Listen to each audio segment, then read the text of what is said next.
தமிழ்நாட்டில் உச்சபட்ச நடிகர் மரியாதைக்குரிய சிவகார்த்திகேயன் இருக்கிறார். வளர்கிற பெரும் நடிகர் விஜய் அவர்கள் சொல்கிறார்கள், பாசிசமும் பாயாசமும் ஒண்ணுதானே. எல்லா பெண்களுக்கும் ராத்திரி வீட்டில் என்ன சாப்பாடு. இந்திய அரசியலமைப்பு சட்டத்தில் சொல்லப்பட்டிருக்கிற மொழிவழி மாநிலங்களின் உரிமைக்காகவும் அரசியலமைப்பு சட்டத்தில் சொல்லப்பட்டிருக்கிற மதச்சார்பின்மை சமூக நீதியை தன் உயிர் நாடியாக பாதுகாக்கிற தமிழ்நாட்டின் முதலமைச்சர் எங்கள் தலைவர் மாண்புமிகு முத்துவேல் கருணாநிதி ஸ்டாலின் அவர்களுடைய பிறந்த நாளை கொண்டாடி கொண்டிருக்கிற இந்த நேரத்தில் மதுரவாயல் வடக்கு பகுதி 144 வட்டத்தின் சார்பாக இந்த பொதுக்கூட்டத்தை தலைமையேற்று நடத்துகிற பெரும் மரியாதைக்குரிய 11வது மண்டல குழு தலைவரும் மதுரவாயல் வடக்கு பகுதியுடைய செயலாளரும் ஆகிய பெரும் மரியாதைக்குரிய அண்ணன் நுளம்பூர் ராஜன் அவர்களுக்கும் வரவேற்புரை ஆற்றி அமர்ந்திருக்கக்கூடிய வட்டக்கழகத்துடைய வரவேற்பு ஆற்றி அமர்ந்திருக்கிற மரியாதைக்குரிய 144வது மாமன்ற உறுப்பினர் மரியாதைக்குரிய அண்ணன் எம் இ ஸ்டாலின் அவர்களுக்கும் இந்த பகுதியைச் சேர்ந்த பகுதி வட்டக்கழக நிர்வாகிகள் அண்ணன் குமரேசன், கர்னல், அக்கால் Malini, Senthil Suresh, Balaji, Madhavan, Alan, MKT Annadasan, MM Jayendran, Sasikumar, Ruban, Ramani Madhavan அவர்களுக்கும் முன்னிலை வைத்து எங்களுக்கு முன்பாக பேசி அமர்ந்திருக்கக்கூடிய ஒரு மரியாதைக்குரிய மதுரவாயல் தெற்கு பகுதியுடைய பகுதி கழகத்தின் செயலாளரும் மக்கள் சேவகர் ஆர் அண்ணன் மதுரவாயல் சட்டமன்ற உறுப்பினர் அண்ணன் காரம்பாக்கம் கணபதி அவர்களுக்கும் இந்த நிகழ்வில் பங்கேற்கக்கூடிய மாவட்ட இளைஞரணி அமைப்பாளர் நண்பர் மரியாதைக்குரிய NMV பிரபாகரன் சட்டமன்ற உறுப்பினர்களுக்கும் மரியாதைக்குரிய தலைமை செயற்குழு உறுப்பினர் அண்ணன் அருணாச்சலம் அவர்களுக்கும் வில்லிவாக்கம் தெற்கு பகுதியுடைய ஒன்றியச்சாளர் அண்ணன் துரை வீரமணி அவர்களுக்கும் மாநில மகளிர் அணி துணைச்சாளர் ரத்னா லோகேஷ் அவர்களுக்கும் மாநில தகவல் தொழில்நுட்ப துணைச்சாளர் பத்மபிரியா அவர்களுக்கும் மாநில தேர்தல் பணிக்குழு செயலாளர் அண்ணன் மணிமாறன் அவர்களுக்கும் மாவட்ட கழகத்துடைய துணைச்சாளர் மரியாதைக்குரிய அண்ணன் பாரவாக்கம் மனோகரன் அவர்களுக்கும் அக்கால் வாசுகி பாண்டியன் அவர்களுக்கும் பொருளாளர் அண்ணன் பாஸ்கர் அவர்களுக்கும் இந்த கூட்டத்தில் பங்கேற்கக்கூடிய பகுதி கழகத்துறை செயலாளர்கள் அண்ணன் கண்ணன் ராஜா அவர்களுக்கும் பொதுக்குழு உறுப்பினர் அண்ணன் ஹரிகிருஷ்ணன் அவர்களுக்கும் சங்கர் கணேஷ் அவர்களுக்கும் நான் சார்ந்த மாணவர்களுடைய மாவட்ட அமைப்பாளர் தோழர் அருண்குமார் அவர்களுக்கும் துணை அமைப்பாளர் விஷ்ணு அவர்களுக்கும் யமுனாஸ்ரீ அவர்களுக்கும் பகுதி கழகத்தை சேர்ந்த மனோஜ்குமார், பழனிசாமி, லோகேஷ் அவர்களுக்கும் நன்றி உரை சொல்ல இருக்கக்கூடிய மரியாதைக்குரிய உதயகுமார், ராஜ்குமார், பக்தோச்சல் அவர்களுக்கும் எனக்கு முன்பாக ஒரு நீண்ட உரையை ஆற்றி அமர்ந்திருக்கக்கூடிய நான் பல்வேறு ஊர்களுக்கு தொடர்ச்சியாக தலைவருடைய பிறந்த நாளை கொண்டாடுகின்ற பொதுக்கூட்டத்தில் சென்று பேசுகிற வாய்ப்பை தலைமை கழகம் வழங்கியிருக்கிறது. ஒரு தலைமை கழகத்தின் பேச்சாளர் என்கிற முறையில் தலைவர்களுடைய கூட்டத்தை, பிறந்தநாள் கூட்டத்தை எல்லா இடங்களிலும் பேசுகிறோம். ஆனால் பிறந்தநாள் கூட்டத்தை ஒரு மாநாடு போல் நடத்துகிற பெரும் தொண்டர், கழகத்துடைய பெரும் தொண்டர், பெருமரியாதைக்குரிய மக்கள் சேகவர், எல்லோராலும் மனதார பாராட்டப்படுகிற எங்கள் ஆருயிர் அண்ணன் மாண்புமிகு மருத்துவ மக்கள் நலத்துறை அமைச்சர், இந்த மாவட்ட கழகத்தின் செயலாளர் அண்ணன் மா சுப்பிரமணியன் அவர்களுக்கும் எனக்கு பின்பாக இங்கு உரையாற்ற அமர்ந்திருக்கக்கூடிய தென்பாண்டி சிங்கம் என்று ஒரு மரியாதைக்குரிய தலைவர்களால் போற்றப்படுகிற பெரும் மதிப்புக்குரிய எங்களுடைய அமைச்சர், தமிழ்நாடு கூட்டுறவுத்துறை அமைச்சர் ஐயா KR பரிகற்பன் அவர்களுக்கும் மனிதர்களை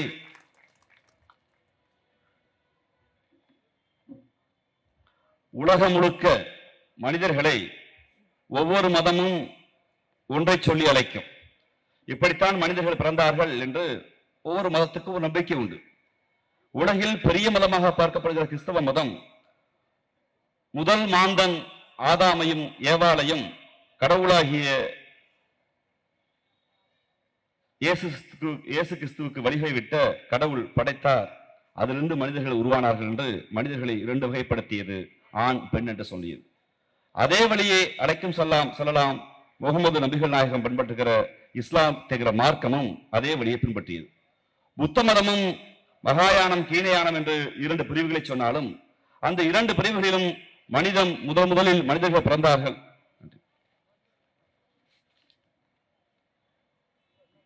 மனிதர்கள் பிறந்தார்கள்.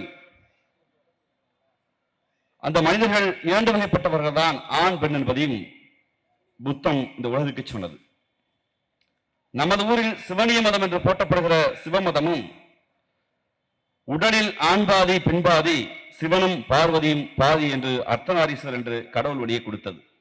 நம்முடைய முன்னோர்கள் தமிழ் கூறும் நல்லுலகில் ஆயி அப்பன் என்று சொல்லி எப்போதும் பெண்ணும் ஆணும் சிறிதுதான் இந்த சமூகம் என்று சொல்லி வளர்த்தது. ஆனால் இடையில் இந்தியாவுக்கு வந்த வைதிக மதம், சனாதன மதம், மனிதர்கள் 2 வகை இல்லை, மனிதர்கள் 5 வகைப்பட்டவர்கள். அந்த 5 வகையில் பிரம்மனுடைய தலையில் பிறந்த, பிரம்மனுடைய தலையில் படைக்கப்பட்ட உயர்சாதிக்காரர்கள் எல்லாம் மேல்பிறப்பென்றும், பிரம்மனுடைய காலில் பிறந்தவர்களை அவர்கள் எல்லாம் கீழ்சாதிக்காரர்கள் கீழ்பிறப்பென்று சொல்லி, அவர்களுக்கென்று சில உரிமைகளையும் கடமைகளையும் நான் சொல்கிறேன் என்று சொல்லி, பிரம்மன் தலையில் பிறந்தவர்கள் தான் உயர்சாதிக்காரர்கள், அவர்களுக்கு படிக்கிற உரிமையும் ஊரில் பெரிய சாதி என்கிற பெரும் மதிப்பும் இருக்கிறது, அதனால் மேல்பிறப்பென்று சொல்லி இந்த கூட்டத்தில் உட்கார்ந்திருக்க நானும், இந்த மேடையில் அமர்ந்திருக்கிற மாண்புமிகு அமைச்சர் பெருமக்களும், கடைசியாக உட்கார்ந்திருக்க நாத்தாக்களும், இந்த ஓரத்தில் இருக்கிற அண்ணன் தம்பிகள் எல்லோரையும் இவர்களெல்லாம் பிரம்மனுடைய காலில் பிறந்த சூத்திரர்கள் கீழ்பிறப்பென்று நம்முடைய உரிமையை அவர்கள் கேள்வி கேட்ட போது ஒரே ஒரு தலைவன் தான் அப்போது எதிர்த்து கொண்டான், எதிர்த்து களமாடினான். அது என்னடா பிறப்பில் மேல் பிறப்பு, அது என்ன கீழ்பிறப்பு, எல்லாம் உடன்பிறப்பு என்று அழைத்த கலைஞரின் உடன்பிறப்புகளே, உங்கள் அனைவருக்கும் என்னுடைய பணிவான வணக்கம். தலைவரை பாராட்டுகிற நேரம், எனக்கு பின்பாக பேச இருக்கிற மாண்புமிகு அமைச்சர் ஐயா, இந்த இடத்தில் தமிழ்நாடு பெருமைப்படுவதற்கு சில விஷயங்களை நாம் சொல்ல முடியும். அண்ணன் தலைப்பை உறுதியாக யோசித்து வைத்திருப்பார். தேசம் வியக்கும் திருவாரூர் தலைவனின் புதல்வன் என்று. ஏன் தேசம் வியக்குகிறது, எதற்காக இந்த தேசத்தை வைக்குகிறது என்று. அரசனுக்கும் அரசனான் ராஜராஜ சோழன் தன்னுடைய ஆட்சி அதிகாரத்தில், ஆட்சி பீடத்தில் தமிழர்களுடைய தொழில் அடையாளமாக தஞ்சை பெரிய கோயிலை கட்டி எழுப்பினார். இன்றும் தமிழ்நாடு கட்டிடக்கலையில் பெரிய கோயில் போனால் அதுபோல் கட்டடக்கலை இன்னும் இல்லை என்று எத்தனையோ வியத்தகு கட்டடக்கலை அறிஞர்கள்லாம் எப்படி மேலே இருக்கிற பீடம் இன்னும் தாங்கி நிற்கிறது, அறிவியல் கண்டுபிடிப்பே இல்லாத காலத்தில் தமிழன் சாதித்து விட்டானே, இவன் அரசனுக்கெல்லாம் அரசன் ராஜராஜ சோழன் என்று பெரும் மாதட்டி கொள்வார்கள். அந்த அரசனுக்கெல்லாம் அரசன் ராஜராஜ சோழனுடைய தமையன் கங்கையை வென்று கடாரம் வென்றான். கடாரம் வென்றவனுக்கு பரிசளிக்க வேண்டும் என்று தஞ்சாவூரிலிருந்து 50 கிலோமீட்டர் தொடங்கி அரியலூருக்கு பக்கத்திலே ஒரு கோயில் கட்ட வேண்டும் என்று முடிவெடுக்கிறார்கள். அந்த கோயிலை கட்டி எடுப்பது போல் பரிகாரத்தை அமைக்கிற போது அந்த பரிகாரம் ராஜராஜன் கட்டிய கோயிலை விட பெரிய கோயிலாக அந்த கங்கை கண்ட சோழபுரத்திலே கோயில் அமைகிறது. வந்து பார்க்கிறான் தனையன், அப்பனுக்கு மீறியது நான் இல்லை என்று அந்த கோயிலை இடிக்க உத்தரவிடுகிறார். என் அப்பனை விட நான் சிறந்தவர் இல்லை, நான் அப்பனுக்கு கீழ்தான், அந்த ராஜராஜன் சோழனுக்கு கீழதான் இந்த ராஜேந்திர சோழன் என்று அந்த கங்கை கொண்ட சோழபுரத்தை கட்டி அமைத்தார்.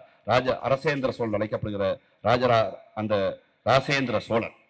அந்த ராசேந்திர சோழனை போல் தமிழ்நாடு வியத்தகு சாதனைகள் பல உண்டு, இந்தியாவே வியத்தகு சாதனைகள் பல உண்டு. இந்தியா ஏன் தமிழ்நாட்டை இன்று வரை ஏறிட்டு பார்க்கிறது, ஏன் தமிழ்நாட்டை இன்னும் வித்தியாசப்படுத்தி பார்க்கிறது?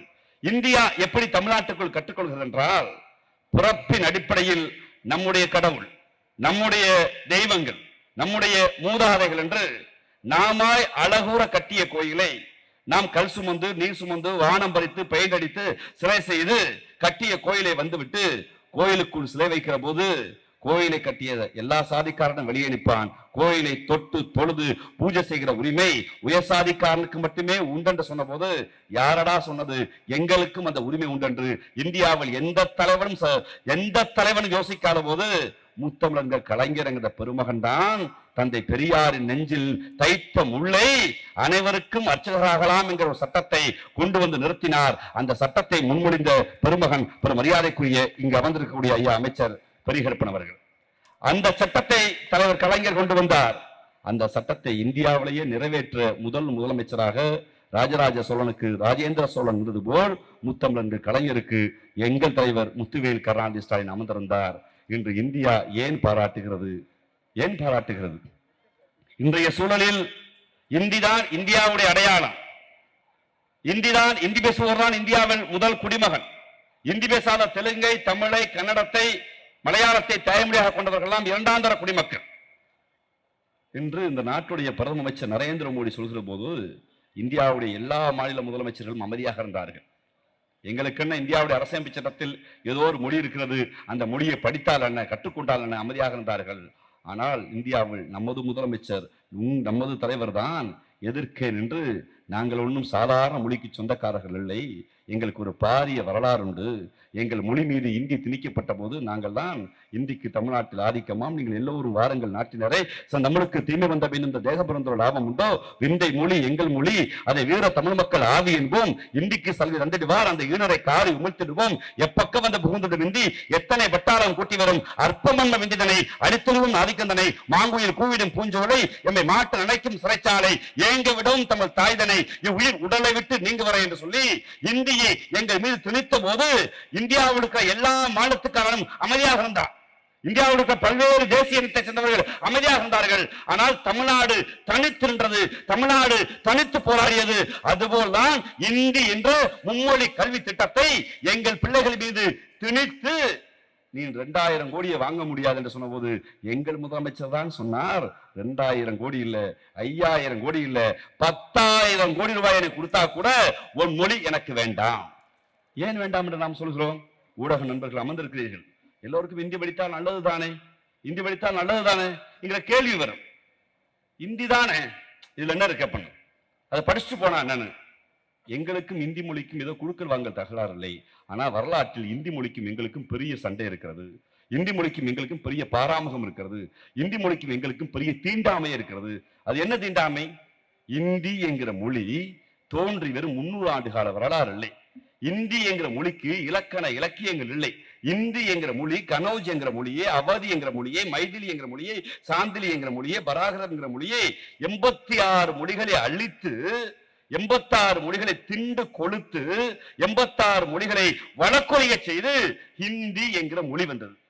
அப்போதுதான் தேசத்தை இந்திய விடுதலைக்கு பின்பு இந்தியாவுடைய அரசியமைப்பு சட்டத்தை ஏற்றியவர்கள் எல்லாம் இந்தி புனிதமானது, இந்தி தேசபக்தியான மொழி, இந்தியை நாம் ஏற்றுக்கொள்ள வேண்டும் என்று சொன்னார்கள். நாங்கள் முடியாது என்று சொன்னோம். தமிழ்நாடு தனித்திருந்தது.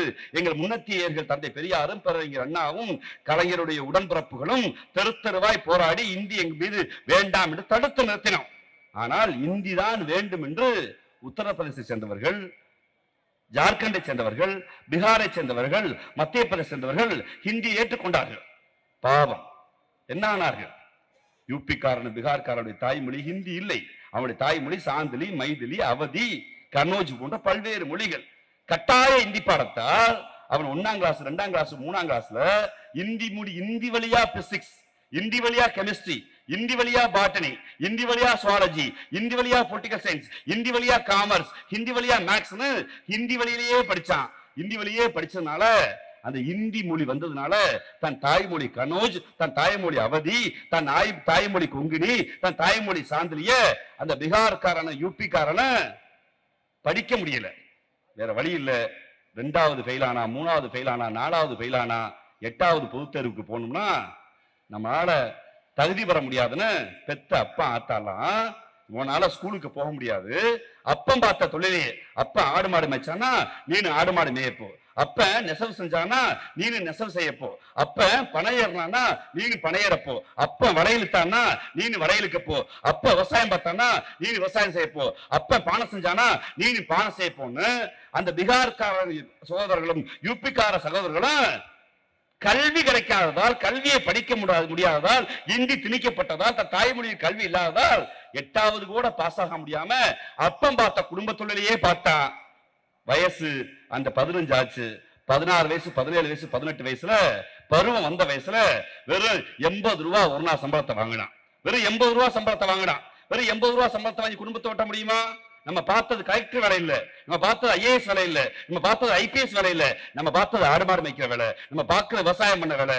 80 ரூபாய்க்கு யூபியில பீகாரை வாழ முடியாது. என்னடான்னு பாக்குறான். இந்த டீ காசு ஆத்துற வேலையை, இந்த தெருக்கூட்டுற வேலையை, இந்த எச்சிகள் எடுக்கிற வேலையை, அந்த வேலையை நாங்கள் கொச்சப்படுத்த முடியாது. அது உடல் உழைப்பு, நாம் மதிக்கிறோம், போற்றுகிறோம். அந்த சகோதரன் சொந்த ஊர் ஒரு நாளைக்கு 80 ரூபாய் கிடைக்குது, எந்த ஊருக்கு போனா பொழைக்கலான்னு, எந்த ஊர் இந்தி தெரியாது போடான்னு சொல்லிச்சோ அந்த ஊர் தமிழ்நாட்டுக்கு 1 கோடி பேர் வந்துட்டான். எதுக்கு? சொந்த ஊர்ல வேலை பார்த்தா 80 ரூபாய் சம்பளம் கிடைக்கும், நம்ம ஊருக்கு வந்தா 360 ரூபாய் சம்பளம் கிடைக்கும். சொந்த ஊர்ல வேலை பார்த்தா 100 ரூபாய் கிடைக்கும், நம்ம ஊருக்கு 400 ரூபாய் சம்பளம் கிடைக்கும். காரணம், தமிழ்நாட்டில் ஒரே ஒரு தலைவன், இங்க இருக்கக்கூடிய பெருந்தலைவர் தமிழக தலைவர் கலைஞர் தான் குறைந்தபட்ச ஊதிய சட்டம் என்பதை தமிழ்நாட்டில் நடைமுறைப்படுத்தி ஒரு பெண்ணுக்கு 360 ரூபாய் ஒரு நாள் குறைந்தபட்ச ஊதியம், ஆணுக்கு 480 ரூபாய் குறைந்தபட்ச ஊதியம் என்று ஒரு சட்டத்தை போட்டார். இந்தி பண்டித்துகள் அக்கரஹாரத்திலே மயிலாப்பூர் இருக்கிற அந்த இந்தி பண்டித்துகளை விட, மனநோயாளி ஹச்ராஜா விட, எங்கள் அண்ணன் பெருமரியாதைக்குரிய எங்கள் அமைச்சர் மா சுப்பிரமணியன் அவர்களால் அரசியல் மேடையில், அதை இந்த கூட்டத்தில் பெருமையோட சொல்லணும், அண்ணன் கூட சொன்னேன், ரங்கராஜ் பாண்டேங்கிற பெரிய அறிஞர், அவர் சொன்னா சோசியம் சொன்னா எல்லாம் நடந்துடும், எல்லாரும் வெளியிட்டு விமர்சிச்சோம். நான் கோயில்பட்டிக்கு ஒரு கூட்டத்துக்கு போயிருந்தேன். ஒரு பெரிய தோழர், பழுத்த கம்யூனிஸ்ட் கட்சியில தோழர், வயது 90 இருக்கும். தம்பி நீ மா சுப்பிரமணியனுக்கு நெருக்கமான்னு கேட்டாரு. ஐயா சொல்லுங்க ஐயா, நான் சொன்னேன்னு சொல்லு தம்பின்றாரு. என்னங்க ஐயா, உங்க கட்சிக்காரங்களுக்கு கொஞ்சம் சூதுவாதெல்லாம் பத்தலப்பா, எதிரியை எவன் பேசுறானா அவன் வயலை அடக்கி வைக்கணும். மாசுதாயா அந்த வேலையை செஞ்சிருக்காரு. மேடையில எதிர்த்து பேசிக்கிட்டே இருந்தான். அந்த எதிரியை கூப்பிட்டு அடுத்த முதலமைச்சர், அடுத்த வெற்றி பெறப்போற கட்சி திமுக, அடுத்த முதலமைச்சர் முத்துவேல் கருணாநிதி சொல்ல வச்சா பார்ப்பா. அந்த தந்திரம் அந்த ரங்கராஜ் பாண்டே விட, பெருமரியாதைக்குரிய ஆடு அண்ணாமலையை விட நல்லா ஹிந்தி பேசுற ஹிந்தி பண்டித்தலாம் எந்த ஊருக்கு வந்துட்டான். என் ஊர் ராமநாதபுரம், எங்க ஊர் சிவகங்கை, எங்க ஊர் கன்னியாகுமரிக்கு வேகாத வெயில பானிபுரி விற்கவும், வேகாத வெயில சொற்று விற்கவும் ஹிந்தி பண்டித்தலாம் வந்துட்டான். ஏன் வந்தான் தெரியுமா? அவனுடைய தாய்மொழி ஹிந்தி இல்லை. இந்தியாவோட அடையாளம் ஹிந்தி இல்லை.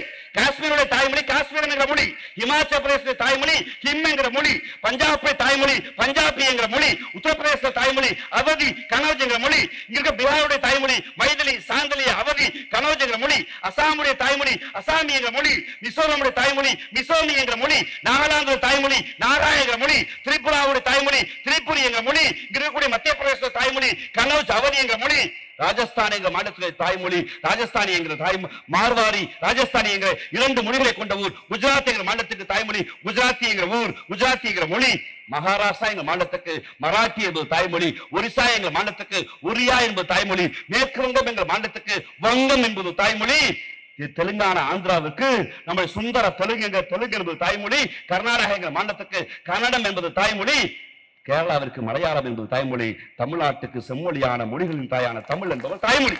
இவ்வளவு மொழிகள் இருக்கிற போது இந்தியாவின் அடையாளம் என்றால் ஹிந்தி என்று சொல்வது போது ஒரே ஒரு தலைவன் தான் தானியோடும் தெம்மோடும் எங்கள் அன்னை தமிழ் மீது நீ கை வைத்தால் உயிரே போனாலும் என் மொழியை பாதுகாப்போம் என்று சொல்வதற்கு ஒரு தலைவனுக்கு தகுதி இருக்கிறது என்றால் அது திருவாரூர் தனையின் தமிழின தலைவர் கலைஞர் பெற்றெடுத்த அன்பு பிள்ளை உங்கள் முதலமைச்சர் எங்கள் தலைவருக்கு தான்.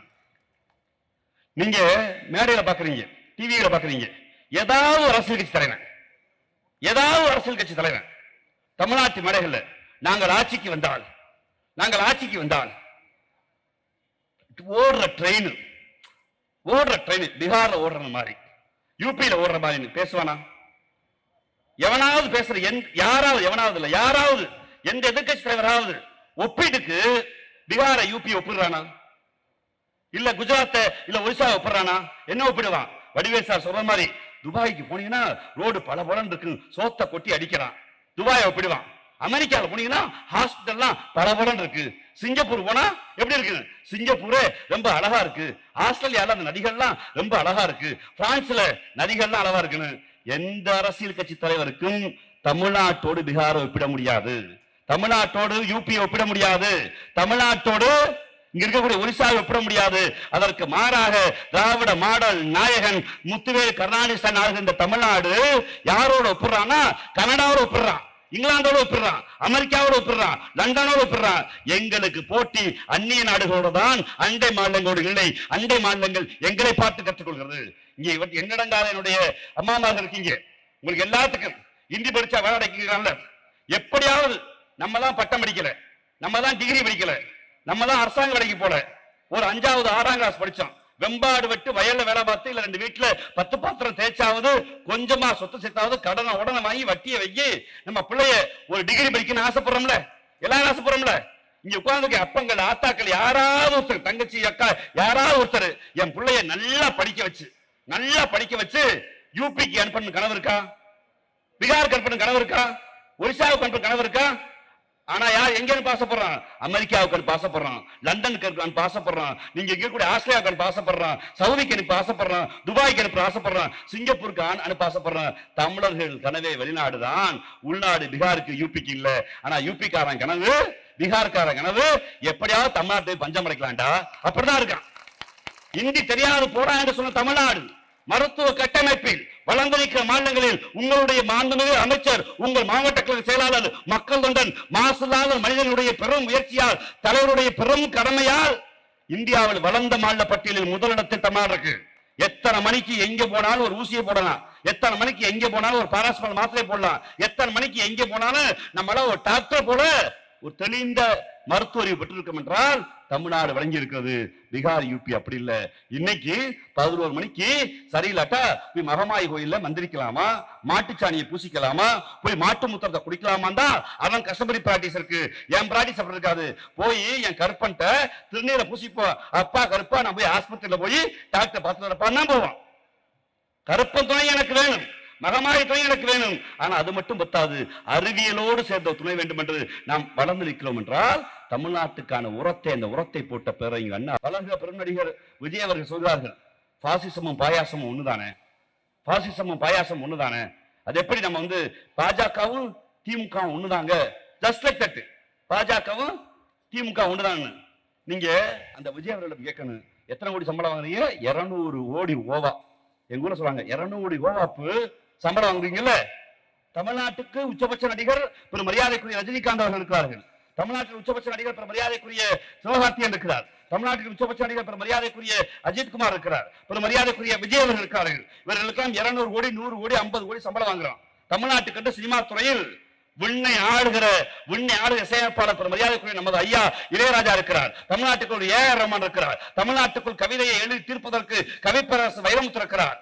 எங்கேயாவது ஊர்ல, ஏதோ ஒரு ஊர்ல பிறந்தவன் இந்த சாதியால் ஒடுக்கப்பட்ட, மதத்தால் ஒடுக்கப்பட்ட, ஊரால் ஒடுக்கப்பட்டனா நான் நல்லா கவிதை எழுதுவேன்னா கிளம்பி கோடம்பாக்கத்துக்கு வந்தா எப்படியாவது கோடம்பாக்க நம்ம காப்பாத்திறேன் கவிதை எழுதலாங்கிறான். எங்கேயாவது நடிக்க சென்றா கோடம்பாக்க வாயா, உன்னை சாதி பார்க்காது மதம் பார்க்காது, நீ பழச்சிக்கலாயா, உனக்கு நல்லா பேச தெரியுமா, நீ கோடம்பாக்க வாயா வசனத்தை வாய்க்கலாம், நீ கோடம்பாக்க வந்தா எங்கேயும் படைக்கலான்னு தமிழ்நாட்டின் பிரைடா கோடம்பாக்கம் மாறி இருக்கு.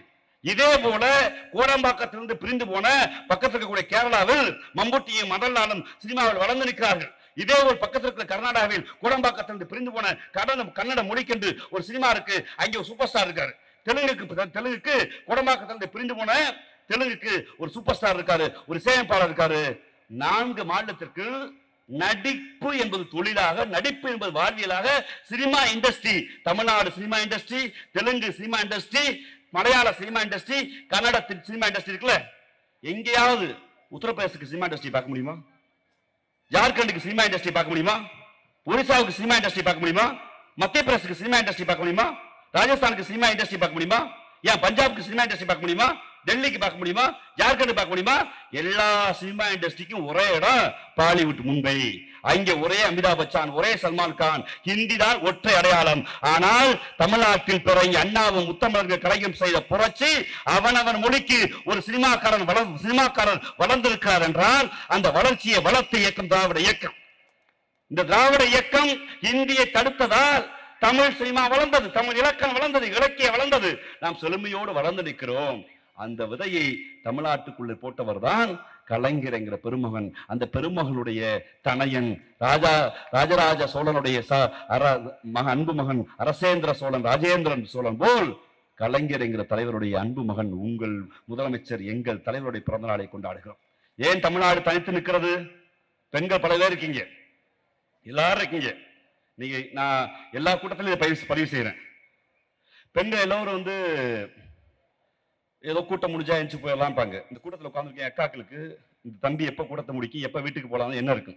கடைசியா உட்காந்து எல்லா அக்காக்களும் அதானே எப்ப 9 மணிக்கு முடிப்பாங்களா ஐயா கை காட்டுது. அது ஒருவேளை அந்த அக்கா கட்சிக்காரா பொறுப்புல இருக்குன்னு போல இருக்கு. எல்லா ஆத்தாவுக்கும் எப்ப அந்த தம்பி கூட்டத்தை முடிக்கும், இவங்க எப்ப கூட்டத்தை முடிப்பாங்கன்னு எந்திரிச்சு போனா என்ன இருக்கு. மேடையில் உட்கார்ந்து இருக்கக்கூடிய எங்க அக்காக்களுக்கு, இங்க இருக்க எல்லாருக்குமே, எல்லா பெண்களுக்கும் ராத்திரி வீட்டுல என்ன சாப்பாடுன்னு தெரியும். போய் வேலைக்கு போன ஆம்பளை வீட்டுக்கு வந்து வர தோசையோ இட்லியோ ஊத்தி கொடுக்கணும். வேலைக்கு போன புள்ள வந்துடும், அந்த பிள்ளைக்கு ஏதோ ஒன்று ஊத்தி கொடுக்கணும். ஏன்னா அடுப்பங்கரை பத்தி ஒரு ஒரு எண்ணம் இருக்கு, எப்படியாவது போகணும். ஆனா உட்கார்ந்து இருக்கிற ஆம்பளைகளுக்கு யாருக்குமே இந்த அடுப்பங்கரை என்ன இருக்குன்னு தெரியாது. போய் உட்கார்ந்தா தட்டு வரும், தட்டுல சோறு வரும், சோறுல குழம்பு வரும், குழம்புல உப்பு இல்லாட்டா ஏண்டி குழம்பு நல்லா இல்ல, ஏமா குழம்பு நல்லா இல்லைன்னு மனைவியையும் அம்மாவை பார்த்து கேள்வி கேட்போம். அப்படி அடுப்பங்கரை இருக்கக்கூடிய இந்த பெண்கள்ட்ட போய் ஆத்தா நீ என்ன ஆத்தா பண்றேன்னு கேட்டா, என்ன வேலை ஆத்தா பண்றேன்னா, நான் சும்மாதானே இருக்கேன், நான் சும்மாதானே இருக்கேன்னு சொல்லணும். நீங்க சும்மாதானே இருக்கீங்க? உண்மையிலேயே பெண்கள் சும்மா இருக்காங்களா?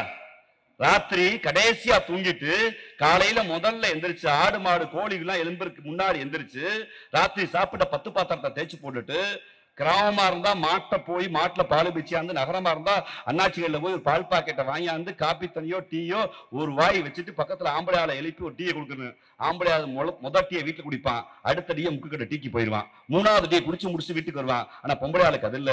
காலையில இட்லியை தோசையை ஊத்தி கொடுக்கறதுக்கு, பிள்ளைகளை பள்ளிக்கூடம் அனுப்புறதுக்கு, பிள்ளைய காலேஜ் அனுப்புறது, வேலைக்கு போற ஆளு, வீட்டுக்காராளு, புரோட்டா மாஸ்டர், டீ மாஸ்டர், அவருக்கு எப்படியாவது டீ ஆத்து கொடுக்கணும்னு அவர் வேலைக்கு அனுப்பிட்டு, கிராமமா இருந்தா 100 நாள் வேலைக்கு, நகரமா இருந்தா ஒரு வீட்டுல போய் 10 பாத்திரம் பேசிட்டு 200 ரூபாய் சம்பளம் வாங்கிட்டு மதிய சாப்பாடு கோழியோ ஆடோ மாடோ கருவாடோ எதையோ ஒன்ன கொடுத்து சமைச்சிட்டு மதியம் 2 மணிக்கு கொஞ்ச நேரம் தூங்கிட்டு 4 மணிக்கு திருப்பி சமைச்சிட்டு ராத்திரி சமையல் வர ஃபாலோ பண்ணிட்டு அப்பம் பாக்குற எல்லா வேலையும்.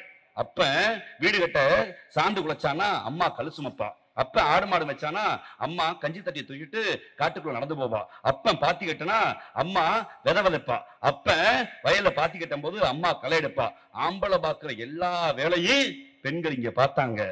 ஆனா சமூகம் சொல்லுச்சு, என்னத்தா பண்றேன்னா பொம்பளை சும்மாதானே இருக்கா, சும்மாதானே இருக்கா அப்படின்னு சொன்னபோது ஒரே ஒரு தலைவன் தான் சொன்னான், என் அக்கா, என் அம்மா, என் ஆத்தா, என் பாட்டி ஒன்றும் சும்மா இருக்கவில்லை, அவர்கள் உழைக்கிறார்கள், அவர்கள் உழைப்பு கேட்ட ஊதியத்தை மாதம் 1000 ரூபாயை நான் கொண்டு வந்து சேர்க்கிறேன் என்று ஒரு தலைவன் சொன்னான். அதனால்தான் அந்த பேருக்கு மகளிர் உரிமை தொகை என்று வைத்தான். அந்த 1000 ரூபாயில சிறுவாடை சேர்த்து கோட்டை கட்டிட்டீங்க, 1000 ரூபாயில தங்க நகையா வாங்கிட்டீங்க, 1000 ரூபாயில கார் வாங்கிட்டீங்க, அப்படி இல்லை. அதற்கு மாறாக சும்மா இருக்கிறார் என்கிற அந்த பெயரை அவர்கள் ஒன்று சும்மா இருக்கவில்லை, அவர்கள் உழைப்பை அங்கீகரிக்கிறேன் என்று ஒரு தலைவர் சொன்னார். அவர் சொன்ன போது இங்க இருக்க எதிர்கட்சிகளும் இங்க இருக்கக்கூடிய மாற்றுக் கட்சிகள் என்ன செஞ்சாங்க, முடியுமா முடியுமா என்று நகையாடினார்கள். ஆனால் உங்கள் முதலமைச்சர், எங்கள் தலைவர் கொண்டு வந்த மகளிர் உரிமை தொகையை இன்னைக்கு டெல்லி, குஜராத், கர்நாடகா, கேரளா, ஆந்திரா என்று ஒட்டுமொத்த இந்தியாவும் பாராட்டுகிறது, வழிபட்டுகிறது, பின்பற்றுகிறது என்றால் ஒரு தலைவன் இந்தியாவை வழிநடத்துகிறார். அந்த இந்தியாவை வழிநடத்துகிற இந்த முத்துவேல் கருணாநிதி பிறந்த நாள் தான் இந்த பிறந்த நாள். உங்கள் தெய்வங்களை, உங்களுடைய கடவுள்களை, நீங்கள் வணங்குகிற மாரியம்மாவை, நீங்கள் வணங்குகிற மேரியம்மாவை, நீங்கள் வணங்குகிற பாத்திமாவை, நீங்கள் வணங்குகிற சிவனை, கிருஷ்ணனை, நீங்கள் வணங்குகிற பாம்பை, பள்ளியை, தண்ணீரை, மரத்தை உங்களுடைய கை சுகத்துக்கும் கால் சுகத்துக்கும் கும்பிடுகிற போது வேண்டி கும்பிடுங்கள். நான் வணங்குகிற இயற்கையும் நீங்கள் வணங்குகிற கடவுளும் எனக்கு என்ன ஆயிலை கொடுக்கும் என்று வேண்டுகிறோமோ அதே ஆயிலை என் மொழி உள்ளவரை எங்கள் தலைவர் முத்துவேல் கருணாநிதி ஸ்டாலினுக்கு நீங்க அன்பு பிள்ளைக்கு கொடுங்க என்று போற்றுங்கள், பாராட்டுங்கள். வாய்ப்புக்கு நன்றி, வணக்கம்.